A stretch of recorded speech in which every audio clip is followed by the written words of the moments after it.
ಪಂಚಮಸಾಲಿಗಳ ಹೋರಾಟದಲ್ಲಿ ಈಗ ಮತ್ತೊಂದು ಹೈ ಡ್ರಾಮಾ ನಡೆದಿದೆ. ಬ್ಯಾನರ್ ಅನ್ನ ಈಗ ಪೊಲೀಸರು ಕಿತ್ತೆಸೆದಿದ್ದಾರೆ. ಇದು ಆಕ್ರೋಶಕ್ಕೆ ಕಾರಣವಾಗಿದೆ. ಏನು? ಹೋರಾಟಗಾರರ ಮೇಲಿನ ಲಾಠಿ ಚಾರ್ಜ್ ಫೋಟೋಗಳಿದ್ದಂತ ಬ್ಯಾನರ್ ಅನ್ನ ಈಗ ಜಪ್ತಿ ಮಾಡಿರೋದು ಈ ಆಕ್ರೋಶಕ್ಕೆ ಕಾರಣವಾಗಿರೋದು. ಬೆಳಗಾವಿ ಅಂಬೇಡ್ಕರ್ ಗಾರ್ಡನ್ ನಲ್ಲಿ ಅಳವಡಿಸಲಾಗಿದ್ದಂತ ಫೋಟೋ ಬ್ಯಾನರ್ ಇದು. ಕೂಡಲಸಂಗಮ ಶ್ರೀಗಳ ಧರಣಿ ಪಕ್ಕದ ಸ್ಥಳದಲ್ಲಿ ಈ ಬ್ಯಾನರ್ ಅನ್ನ ಅಳವಡಿಸಲಾಗಿತ್ತು.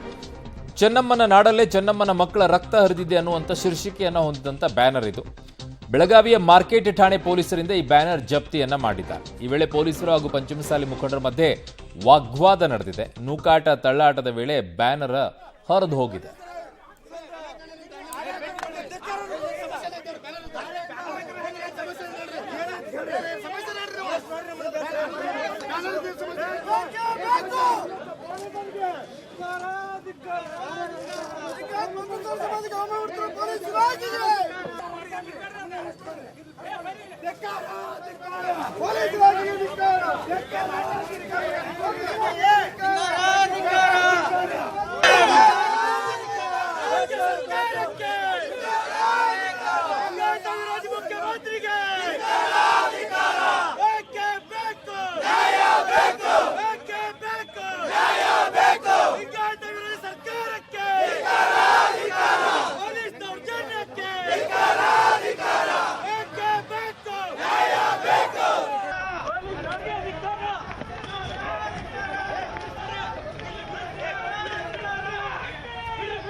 ಈ ಬ್ಯಾನರ್ ವಿಚಾರದಲ್ಲಿ ಈಗ ಪೊಲೀಸರು ಇದನ್ನು ಯಾಕೆ ತೆಗೆದುಹಾಕು ಅನ್ನೋ ಮಟ್ಟಕ್ಕೆ ಹೋದ್ರೂ ಗೊತ್ತಾಗಲಿಲ್ಲ ನನಗೆ.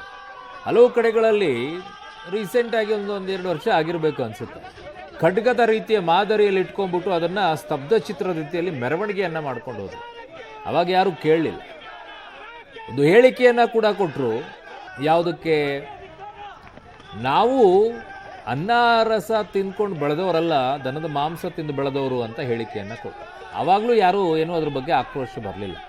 ಇಲ್ಲಿ ಚೆನ್ನಮ್ಮನ ನಾಡಲ್ಲೇ ಚೆನ್ನಮ್ಮನ ಮಕ್ಕಳ ರಕ್ತ ಹರಿದಿದೆ ಅನ್ನುವಂಥ ಶೀರ್ಷಿಕೆ ಇರುವಂಥ ಒಂದು ಫೋಟೋ ಹಾಕಿದ್ದಕ್ಕೆ ಇಷ್ಟೊಂದು ಪೊಲೀಸರಿಗೆ ಕೋಪ ಬರುವಂಥದ್ದು ಏನಿದೆ? ಅದರಲ್ಲಿ ಏನಿದೆ? ಯಾವ ಸಂದರ್ಭಗಳಲ್ಲಿ ನಿಮ್ಮ ನಡವಳಿಕೆಗಳು ಹೇಗೆ ತೋರಿಸುತ್ತೆ ಅನ್ನೋದನ್ನು ನೋಡ್ಕೊಳ್ಳಿ. ಪಾಪ ಅಲ್ಲಿರುವಂಥ ಪೊಲೀಸರು ಕಾನ್ಸ್ಟೇಬಲ್ಸ್ಗಳು ಏನು ಮಾಡಬೇಕು? ಅವರಿಗೆ ಅಧಿಕಾರಿಗಳ ಮೇಲೆ ಅಧಿಕಾರಿಗಳು ಸೂಚನೆ ಕೊಟ್ಟಿರ್ತಾರೆ, ಅದನ್ನು ಪಾಲನೆ ಮಾಡ್ತಾ ಇರ್ತಾರೆ. ಬಟ್ ಯಾವ ಇನ್ಸ್ಟ್ರಕ್ಷನನ್ನು ಕೊಡ್ತಾ ಇದ್ದೀರಾ ನೀವು?